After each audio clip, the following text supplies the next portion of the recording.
नमस्कार दोस्तों, स्वागत है एक बार फिर से आपका अपने चैनल पर। आज की बड़ी खबर के साथ एक बार फिर से आपके सामने मौजूद है, जहां पर देश दुनिया की ताजा बड़ी खबरों में आपको बताएंगे किसान आंदोलन से जुड़ी हुई पल पल की ब्रेकिंग न्यूज अपडेट क्या कुछ आ रही है, और इसी के साथ में बताएंगे आपको किसानों के आंदोलन को लेकर बनी 4 मेंबर कमेटी की रिपोर्ट सुप्रीम कोर्ट को सौंप दी गई है, और इसी के साथ में इस रिपोर्ट पर किसान नेताओं ने क्या प्रतिक्रिया दी है, इसकी जानकारी आप तक पहुंचाएंगे। और इसी के साथ में आपको बताएंगे मशहूर अमेरिकी बिजनेसमैन पहुंचे हैं किसान आंदोलन में। और इसी के साथ में पंजाब में बीजेपी के विधायक के बाद जी न्यूज के मालिक सुभाष चंद्रा का भी किया गया है जमकर विरोध, और किसानों की वजह से कार्यक्रम हुए हैं रद्द। और इसी के साथ में चलेंगे एक और बड़ी खबर की तरफ, जहां पर आपको बताएंगे हरियाणा के गांव से भी बड़ी अपडेट सामने आ रही है किसान आंदोलन को लेकर। इसी के साथ में चलेंगे एक एक बड़ी खबरों की तरफ, सारी बड़ी अपडेट आप तक पहुंचाएंगे। वे सारी खबर आप तक पहुंचाएंगे जो आजकल मीडिया से गायब है, और ऐसे में किसान आंदोलन को लेकर सामने आ रही है। एक एक करके चलेंगे सभी महत्वपूर्ण खबर की तरफ, सारी बड़ी अपडेट आप तक पहुंचाएंगे। लेकिन इससे पहले अगर आप भी देश के किसानों का समर्थन करते हैं और तीनों कृषि कानून को वापस लेने, एमएसपी पर कानून बनाने के साथ साथ स्वामीनाथन आयोग की रिपोर्ट लागू कराने की मांग करते हैं, तो इस वीडियो को लाइक करके लाल बटन दबाकर चैनल को सब्सक्राइब करके घंटी को दबाकर कमेंट बॉक्स में जय जवान जय किसान, किसान एकता जिंदाबाद जरूर लिखेगा। चलते हैं पहली और बड़ी खबर की तरफ, जहां पर आपको बता दें कि किसानों के आंदोलन को लेकर चल रहे बातचीत के दौरान सुप्रीम कोर्ट की तरफ से सरकार और किसानों के बीच में मध्यस्थता कराने को लेकर एक कमेटी बनाई गई थी, जिसमें 4 मेंबर थे।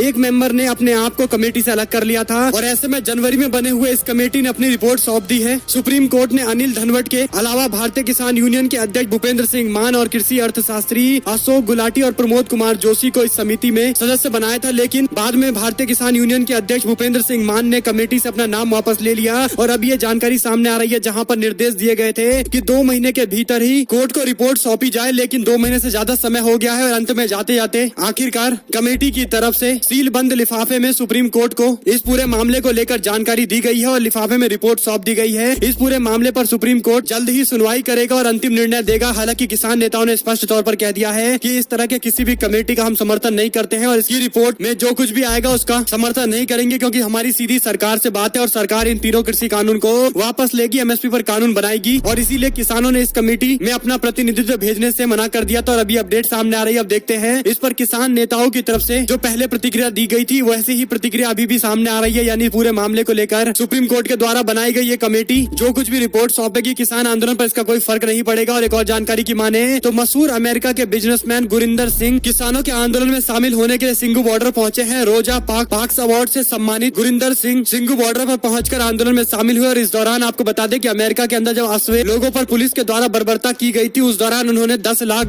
का दान भी किया था। यानी बड़े आंदोलन से जुड़े रहे हैं, और ऐसे में अमेरिका के अंदर भी एक सक्रिय उद्योगपति के तौर पर जाने जाते हैं। और ऐसे में उन्होंने किसानों के आंदोलन में शिरकत करके किसानों के हौसले को सलाम किया है। और इसी के साथ में आपको बता दें कि पंजाब के अंदर भारतीय जनता पार्टी के विधायक का जबरदस्त विरोध होने के बाद अभी अपडेट सामने आ रही है, जहाँ पर तकरीबन 2 दिन पहले की ये खबर है। लेकिन दोस्तों बड़ी खबर इसलिए है क्योंकि बड़े बड़े मीडिया समूह में ये खबर दिखाई नहीं गई। आपको बता दें कि पंजाब में जिस तरह से बीजेपी के विधायक का विरोध हुआ, उसके बाद से हरियाणा के अंदर भी एक बार फिर से विरोध प्रदर्शन जहां पर एक और किसानों का जारी है, वहीं पर दूसरी ओर उन सभी लोगों का विरोध किया जा रहा है जो बीजेपी से कहीं ना कहीं जुड़े हुए हैं। और ऐसे में अब जी न्यूज के मालिक सुभाष चंद्रा पर किसानों का गुस्सा फूटा है। और ऐसे में आपको बता दें कि भारतीय जनता पार्टी के विधायक अरुण नारंग की पिटाई के बाद जी न्यूज के मालिक और राज्यसभा के सांसद सुभाष चंद्रा को भी चेतावनी जारी की गई थी। हरियाणा के हिसार के अंदर उनका एक कार्यक्रम होने वाला था, लेकिन उस कार्यक्रम को कैंसिल कर दिया गया। यानी किसानों के आंदोलन का जबरदस्त प्रभाव पड़ता हुआ नजर आ रहा है। और यहाँ तक कि बीजेपी के नेताओं के साथ साथ बीजेपी के करीबी नेताओं का भी जमकर विरोध किया जा रहा है। और इसी कड़ी में ये बड़ी अपडेट आ रही थी, जहाँ पर बड़े बड़े मीडिया से ये खबर नदारत नजर आ रही थी। और दोस्तों इस पर आप लोग की क्या कुछ प्रतिक्रिया है, अपनी राय जरूर लिखेगा। चलते हैं एक और बड़ी जानकारी की तरफ,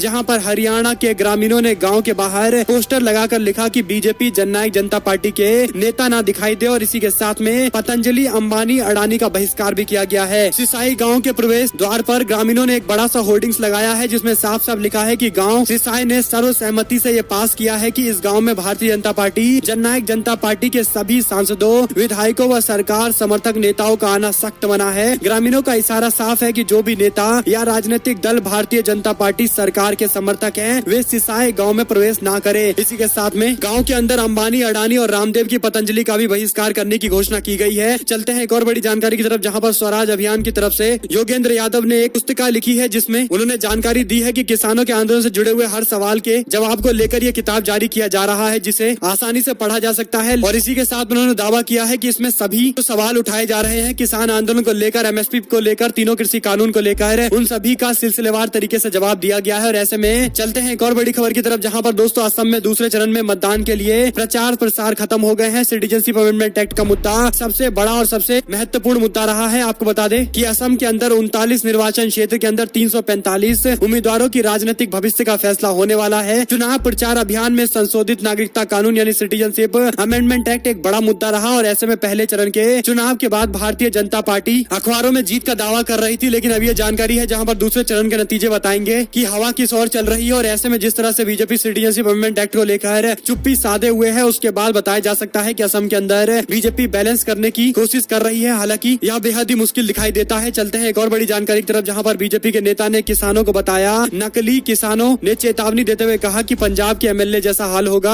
आपको बता दें कि पंजाब में भारतीय जनता पार्टी के विधायक के साथ हुई बदसलूकी के मामले को लेकर कैथल में बीजेपी कार्यकर्ताओं ने रोष मार्च निकाला और इस दौरान बीजेपी के पूर्व जिला अध्यक्ष ने इस घटना की निंदा करते हुए किसान आंदोलन को ही नकली बता दिया, जिसके बाद कई सारे किसानों ने भी बीजेपी नेता को चेतावनी देते हुए कहा कि इस तरह के शब्द का इस्तेमाल किसानों के आंदोलन को लेकर ना करे। एक और जानकारी की माने तो पश्चिम बंगाल के अंदर टीएमसी कार्यकर्ताओं को पीट रही है बीजेपी, मुहैया कराई जाए सुरक्षा। ममता बनर्जी ने चुनाव आयोग से गुहार लगाई है। आपको बता दें कि नंदीग्राम के अंदर घायल टीएमसी कार्यकर्ताओं को देखने के लिए उनके घर पर गई ममता बनर्जी, जहां पर जाकर उन्होंने अपने समर्थकों से बातचीत भी की और इस दौरान उनके सामने जय श्री राम के नारे भी लगाए गए। हालांकि ममता बनर्जी ने इस पर कोई रिस्पॉन्स नहीं किया और वह अपने कार्यकर्ता से मिलने के लिए चली गयी। एक और जानकारी की माने तो लुधियाना के पूर्व जिला प्रधान राजीव कतना को पंजाब भाजपा के अध्यक्ष अश्वनी शर्मा ने पार्टी से बाहर का रास्ता दिखाया है, निष्कासित कर दिया है। और ये बड़ी खबर इसलिए है क्योंकि पंजाब के अंदर आए दिन बीजेपी नेताओं के एक पार्टी से दूसरे पार्टी में जाने का दौर शुरू है। वहीं पर दूसरी ओर कई सारे पार्टी के ऐसे नेता हैं जो पार्टी विरोधी गतिविधियां भी करते हुए नजर आते हैं। चलते हैं एक और बड़ी जानकारी की तरफ, जिसमें प्रधानमंत्री नरेंद्र मोदी ने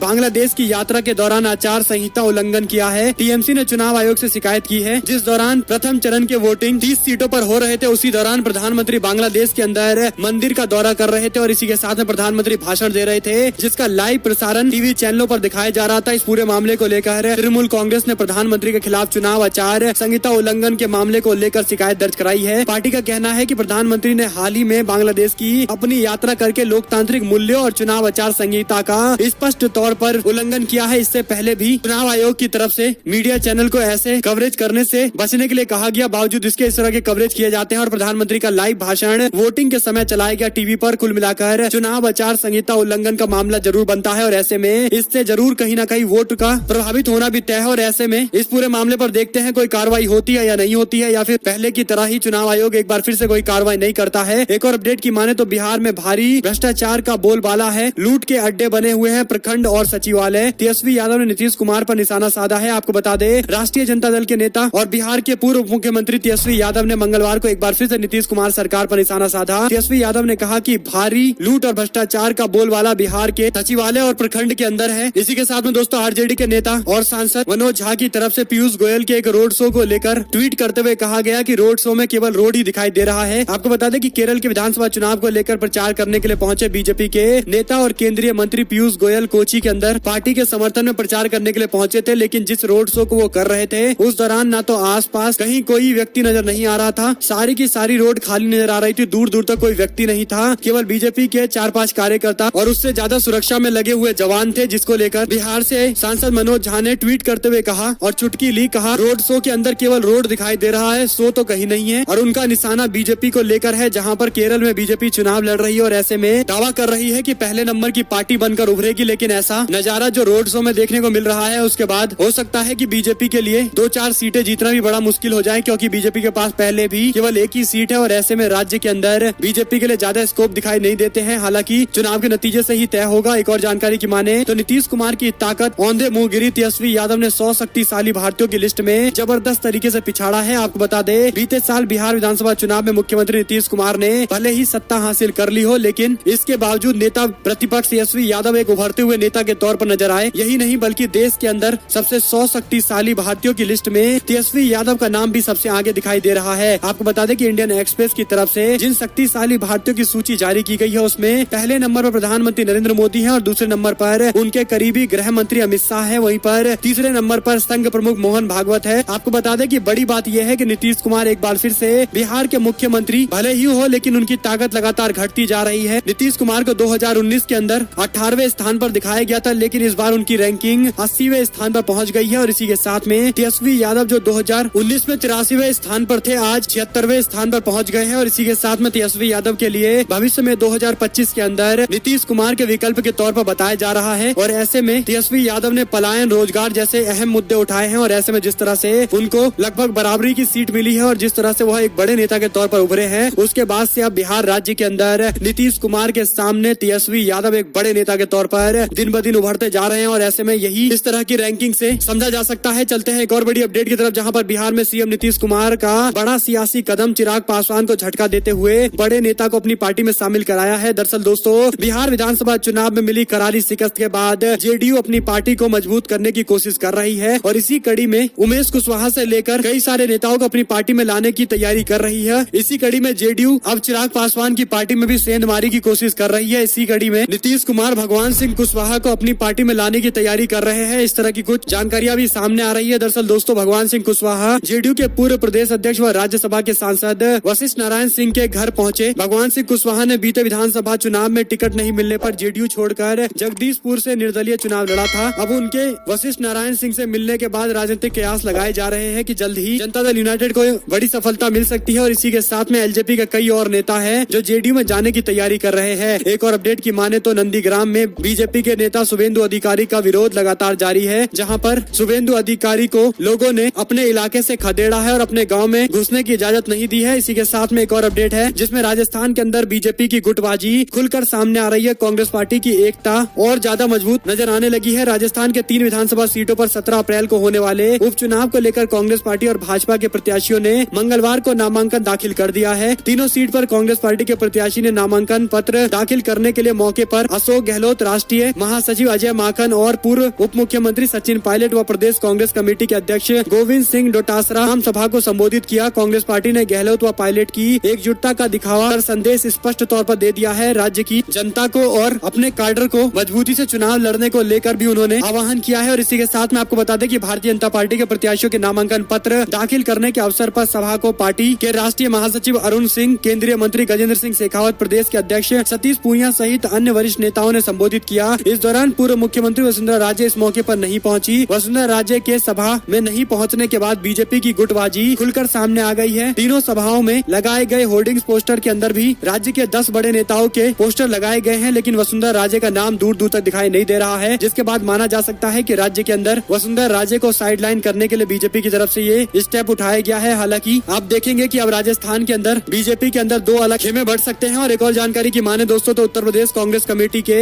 नाम का ऐलान किया गया है, जिसमें 3 उपाध्यक्ष, 13 महासचिव, 69 अन्य पदाधिकारियों के नियुक्ति किए गए हैं। पूरी लिस्ट पार्टी की तरफ से जारी की गई है। विधानसभा चुनाव को लेकर पार्टी पूरी तरह से इस बार चुनाव लड़ने के मूड में है। और एक और जानकारी की माने तो उत्तराखंड के अंदर भी कांग्रेस पार्टी ने प्रतिष्ठा की सीट बनाकर अपने बड़े बड़े उम्मीदवारों को 30 से ज्यादा स्टार प्रचारकों की सूची जारी करके पार्टी के कैडर को मजबूती देने की बात कही है। आपको बता दें कि 30 स्टार प्रचारकों की लिस्ट जारी की गई। सूची में प्रदेश के अध्यक्ष प्रीतम सिंह, नेता प्रतिपक्ष इंदिरा हृदयेश और पूर्व मुख्यमंत्री हरीश सिंह रावत समेत 25 प्रदेश के नेता हैं। वहीं पर इसमें सोनिया गांधी, राहुल गांधी, प्रियंका गांधी समेत 30 स्टार प्रचारकों की लिस्ट जारी की गई है। कुल मिलाकर राज्य के एक सीट पर होने वाले चुनाव को लेकर भी कांग्रेस पार्टी ने अपनी सक्रियता को और तेज कर दिया है। यानी कांग्रेस पार्टी उत्तराखंड के अंदर अपनी सरकार बनाने को लेकर अब पूरी ताकत झोंकने के मूड में है। और इसी के साथ में आपको बता दें कि एक बार फिर से 10वें नंबर पर पहुंच गए ज्योतिरादित्य सिंधिया। दमोह के अंदर होने वाले उपचुनाव में बीजेपी ने स्टार प्रचारकों की लिस्ट जारी की है। 17 अप्रैल को होने वाले चुनाव को लेकर स्टार प्रचारकों की लिस्ट में ज्योतिरादित्य सिंधिया का नाम 10वें स्थान पर है। पहले पर विष्णु दत्त शर्मा है, दूसरे पर शिवराज सिंह चौहान है, तीसरे पर मुरलीधर राव है, चौथे पर नरेंद्र सिंह तोमर है, 5वें पर थावर चंद गहलोत है, 6ठे पर कैलाश विजयवर्गीय है, 7वें पर धर्मेंद्र प्रधान है, 8वें पर उमा भारती का नाम है और 9वें पर प्रहलाद पटेल है। लेकिन 10वें स्थान पर जाकर ज्योतिरादित्य सिंधिया का नाम है। यानी आप समझ सकते हैं कि बीजेपी के बड़े बड़े नेता ऊपर है और ज्योतिरादित्य सिंधिया को 10वें नंबर पर दिया गया है नाम। और इसी के साथ में आपको बता दें कि आगे जितने भी नाम है वो सारे बीजेपी में भी जाने पहचाने नाम नहीं है। कुल मिलाकर इतने नीचे ज्योतिरादित्य सिंधिया का नाम यह जरूर संदेश देता है कि बीजेपी के लिए ज्योतिरादित्य सिंधिया 10वें नंबर के नेता है। और एक और अपडेट की माने तो महाराष्ट्र के अंदर चंद्रकांत पाटिल बोले, कहा मोदी शाह जो फैसला करेंगे वही होगा। एनसीपी शिवसेना ने कहा कि भ्रम की स्थिति पैदा कर रहे हैं भारतीय जनता पार्टी के नेता चंद्रकांत पाटिल। ऐसा कुछ भी नहीं है। शिवसेना और पूरे महाविकास अघाड़ी गठबंधन एकजुटता के साथ सरकार चला रही है। और इसी के साथ में दोस्तों एक और जानकारी की माने तो कर्नाटका के अंदर हुए सीडी स्कैंडल के मामले को लेकर कर्नाटका के उपचुनाव पर कोई असर नहीं पड़ेगा, ये कहना है मुख्यमंत्री बीएस येदियुरप्पा का। कर्नाटका के मुख्यमंत्री बीएस येदियुरप्पा का मानना है कि मंत्री रमेश जारकिहोली की कथित संलिप्तता वाले सीडी स्कैंडल का आगामी उपचुनाव पर कोई प्रभाव नहीं पड़ेगा। उन्होंने चुनाव प्रचार में शामिल होने का आह्वान किया है अपने मंत्री को, जिन पर इतने गंभीर आरोप लगे हुए हैं। और ऐसे ऐसे में एक और जानकारी की माने तो कांग्रेस कमेटी में शिव पांडे को मिली है बड़ी जिम्मेदारी। महामंत्री के रूप में संभालेंगे उत्तर प्रदेश में मोर्चा, प्रियंका गांधी के लिए करेंगे कैंपेनिंग। और इसी के साथ में पाकिस्तान के प्रधानमंत्री इमरान खान ने प्रधानमंत्री नरेंद्र मोदी को पत्र का जवाब देते हुए एक बार फिर से जम्मू कश्मीर का मुद्दा उठा दिया है। आपको बता दें कि प्रधानमंत्री नरेंद्र मोदी की तरफ से पाकिस्तान के प्रधानमंत्री इमरान खान को पत्र लिखा गया था, जिसमें प्रधानमंत्री ने अच्छे संबंध को लेकर आशा जाहिर की थी। फिर सवाल ये खड़ा होता है कि इस तरह से इमरान खान की तरफ से जो पत्र आया है उसमें कश्मीर का मुद्दा क्यों उठाया गया है। कुल मिलाकर प्रधानमंत्री के पत्र को लेकर पहले ही सवाल खड़े हो रहे थे। कांग्रेस पार्टी ने इसे लव लेटर बताया था पाकिस्तान के लिए, और एक बार फिर से जब पाकिस्तान के प्रधानमंत्री शांति की बात छोड़कर फिर से कश्मीर का मुद्दा उठा रहे हैं तो ऐसे में सवाल जरूर खड़ा होता है कि प्रधानमंत्री नरेंद्र मोदी की तरफ से पत्र ही क्यों लिखा गया पाकिस्तान के प्रधानमंत्री को। इस पर जवाब जरूर देना चाहिए बीजेपी को, खुद प्रधानमंत्री नरेंद्र मोदी को। और इसी के साथ में दोस्तों आप लोग की क्या राय है भारत पाकिस्तान के संबंध को लेकर, आप लोग क्या समझते हैं? क्या पाकिस्तान से बातचीत करने का कोई भी कोशिश करना चाहिए, नहीं करनी चाहिए? आप लोग कमेंट बॉक्स में अपनी राय जरूर लिखेगा। चलते हैं एक और बड़ी खबर की तरफ, जहां पर भाजपा की गलत नीति की वजह से जनता का मनोबल गिरता जा रहा है। नहीं आएंगे अच्छे दिन, अखिलेश यादव ने उत्तर प्रदेश के चुनाव प्रचार प्रसार के दौरान ये बातें कही है। इसी के साथ में खराब मौसम के कारण असम नहीं जाएंगे राहुल गांधी। महाजोत को जिताने के लिए अपील करते हुए जनता के लिए वीडियो जारी करके संदेश दिया है। इसी के साथ में महाराष्ट्र के अंदर लॉकडाउन के मामले को लेकर एनसीपी ने अपनी नाराजगी जाहिर कर दी है। साथ ही साथ दोस्तों बाबुल सुप्रियो भारतीय जनता पार्टी के दफ्तर के अंदर शख्स को थप्पड़ मारते नजर आ रहे थे, और अब बाबुल सुप्रियो का जब ये वीडियो सोशल मीडिया पर वायरल हो गया, लोग सवाल पूछने लगे तो बाबुल सुप्रियो जवाब देने की बजाय कहने लगे कि वह तो केवल एक दिखावा था। बाद में उन्होंने जाते जाते ऐसा भी कहा कि मैं तो बड़ा हूँ, इसलिए मैं अगर थप्पड़ मार भी दिया इसमें कोई गलती नहीं है। और इसी के साथ में आपको बता दें कि एक और जानकारी की माने तो बीजेपी में बगावत पार्टी का बदला उम्मीदवार, विधानसभा चुनाव में बम्पर जीत का दावा ठोक रही बीजेपी को पश्चिम बंगाल के अंदर कार्यकर्ताओं के विरोध का खूब सामना करना पड़ रहा है। इतना ही नहीं, कार्यकर्ताओं के विरोध के बाद बीजेपी को अपना उम्मीदवार तक बदलना पड़ा है। दरअसल दोस्तों ये मामला है पश्चिमी वर्धमान का। बीजेपी के कार्यकर्ताओं की तरफ से ही अपने उम्मीदवार के खिलाफ मोर्चा खोला गया था। पार्टी के आला कमान को जब ये बात समझ में आई, उसके बाद उम्मीदवार का नाम पार्टी ने वापस ले लिया है, दूसरे उम्मीदवार को टिकट दे दिया है। लेकिन विरोध पूरे राज्य के अंदर कहीं न कहीं किसी न किसी सीट पर जारी है। यहाँ तक कि बीजेपी के अपने कार्यकर्ता अब बीजेपी के खिलाफ भी प्रचार करने के लिए तैयार है, क्योंकि उन्होंने स्पष्ट तौर पर कहा है कि उनकी पार्टी ने उनकी भावनाओं का सम्मान नहीं किया है। एक और जानकारी की माने तो प्रधानमंत्री नरेंद्र मोदी ने शरद पवार को फोन लगाकर उनके हालात के बारे में जानकारी ली है। पेट में दर्द की शिकायत को लेकर शरद पवार ने मुंबई के कैंडी अस्पताल में भर्ती हुए हैं, जिसके बाद जानकारी के मुताबिक शरद पवार गॉल ब्लेंडर के समस्या को लेकर सर्जरी 31 मार्च यानी आज होने वाला है। इसको लेकर प्रधानमंत्री ने उनके हालात, उनके स्वास्थ्य के बारे में जानकारी ली है। और इसी के साथ में आपको बता दें कि नंदीग्राम के प्रचार में पाकिस्तान की बात करने लगे शुभेंदु अधिकारी, बताने लगे कि पाकिस्तान में फूटेंगे पटाखे अगर ममता बनर्जी चुनाव जीतेंगी। यानी इस तरह के बयान आपने पहले भी बिहार, उत्तर प्रदेश जैसे कई और राज्य के चुनाव में सुने ही होंगे, और अब ये बयान एक बार फिर से शुभेंदु अधिकारी दे रहे हैं। और ऐसे बयान देने का स्पष्ट मामला माना जा सकता है कि बीजेपी के नेता को अपनी जीत पर बिल्कुल भरोसा नहीं है, इसीलिए किसी भी तरह से पोलराइज करने को लेकर इस तरह के बयान दे रहे हैं। और एक और जानकारी की माने तो नंदीग्राम और सिंगूर का सच सामने आ गया है। शुभेंदु अधिकारी और ममता बनर्जी की लड़ाई में कूदे पश्चिम बंगाल के पूर्व मुख्यमंत्री बुद्धदेव भट्टाचार्य इलेक्शन फाइट से पहले बंगाल की जनता को लिखा है पत्र। एक और जानकारी की माने तो संजय राउत का बड़ा खुलासा, बोले मैंने किया था महाविकास अघाड़ी नेतृत्व को आगाह, इसी के साथ में नकल्लों से सावधान, जुमला बेचने वालों को वोट ना दे। भारतीय किसान यूनियन के नेता राकेश टिकैत ने लोगों से अपील की है। सोशल मीडिया पर एक पोस्ट करते हुए मोदी सरकार पर निशाना साधते उन्होंने मतदाताओं को संदेश दिया है और बंगाल के साथ साथ तमाम राज्य के मतदाताओं से ये स्पष्ट तौर पर कहा है कि उसी को वोट दे जो आपका कार्य करे, जुमलेबाजी ना करे। एक और जानकारी की माने तो पाकिस्तान ऑक्यूपाइड कश्मीर के हिस्से और बलूचिस्तान को आजाद कराना भूल जाना चाहिए। बीजेपी के सांसद ने 2 टूक ये बात कही है। कुछ दिन पहले स्वामी ने कहा था कि मोदी सरकार दोस्त गंवाने और दुश्मन को बढ़ाने के नुस्खे पर चल रही है। इस पर उनको किताबें जरूर लिखनी चाहिए, क्योंकि मोदी सरकार कभी चाइना के साथ विरोध करती है, कभी अमेरिका का विरोध करती है, कभी चाइना के साथ दिखाई देती है, कभी अमेरिका के साथ दिखाई देती है, कभी पाकिस्तान को पत्र लिखे जाते हैं। यानी बिल्कुल भी विदेश नीति स्पष्ट नहीं है। जिस मामले को लेकर सुब्रमण्यम स्वामी भी ऐसा मानते हैं कि अब पाकिस्तान ऑक्यूपाइड कश्मीर का हिस्सा आजाद कराने, बलूचिस्तान आजाद कराने की बात अब भूल हो चुकी है। और इसी के साथ में आपको बता दें कि असम असेंबली इलेक्शन को लेकर बदरुद्दीन अजमल ने कांग्रेस पार्टी के भूमिपुत्र सीएम का किया है समर्थन। यानी कांग्रेस पार्टी जो भी अपना मुख्यमंत्री बनाएगी वह भूमिपुत्र होगा, असम का अपना नेता होगा, लोकल नेता होगा। कांग्रेस पार्टी ने बात स्पष्ट की है और गठबंधन सहयोगी और AIUDF के नेता बदरुद्दीन अजमल ने भी इस बात का समर्थन किया है कि असम का जो भी मुख्यमंत्री होगा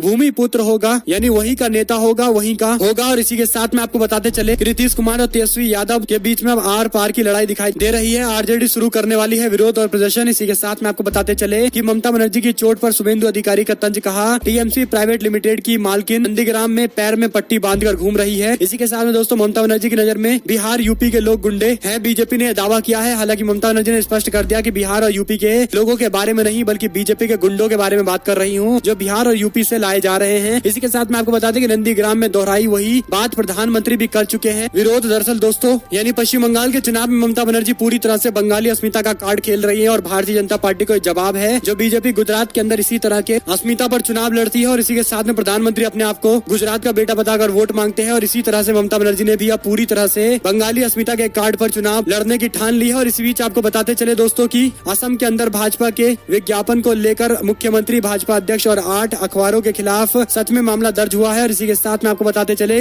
कि कांग्रेस पार्टी के नेता रणदीप सिंह सुरजेवाला ने धोखा, नकल और बेईमानी की एलडीएफ सरकार की पहचान बताते हुए कांग्रेस पार्टी ने केरल की विजयन सरकार पर हमला किया है। और इसी के साथ में सारी बड़ी अपडेट आ रही थी जिसकी जानकारी हमने आप तक पहुंचाई है। अगर आपको ये भी खबर अच्छी लगी हो तो इस वीडियो को लाइक करिएगा, लाल बटन दबाइए, चैनल को सब्सक्राइब करिए, घंटी दबाइए, हमारे साथ लगातार बने रहिए। जुड़ने से दोस्तों का बहुत बहुत धन्यवाद। आप लोग देख रहे थे आपका अपना चैनल। जय हिंद, जय भारत, वंदे मातरम।